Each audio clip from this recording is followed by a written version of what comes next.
O'zbekistonda yangi 24 soat davomida bepul tok ishlab chiqaradigan mini gezimiz. Ya'ni bu gezimiz zo'r tomoni hech qanaqa Xitoy yoki boshqa narsalar kerak emas. Oddiygina uyda temir tersaklardan foydalanib turib, shunday mini gezni ixtiro qilib qo'yishdik.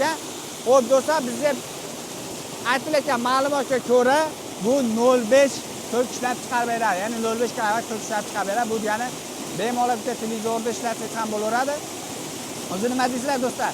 Mana shunaqa ixtiro qilib turib, oddiygina suvdan ekonomik foydalansam bo'ladimi, yo'qmi? Kommentariyada fikrlarni qoldirasiz. Mana shunaqa ixtirochi akalarimiz bo'ladigan bo'lsa, bu qancha haqiqatda 24 soat, 7 kun, 1 oy davomida bir yil to'xtamasa ishlab bera oladimi, yo'qmi? Kommentariyada fikrlarni qoldirasiz. 05 bo'lsa ham zato nima deydi? Mana shunday holat simulab qo'yib turadi. Hozirgi kunda batareykalar bor, batareykalar to'plab qo'yadigan bo'lsalaring, menimcha yaxshi bo'lsa kerak. Ixtiroyimizga bitta baho berasizlar. Yerdagining kerakmi yo'qmi? Kommentariyada ham fikrlarni qoldiringlar. Haqiqatdagining kerakmi yo'qmi?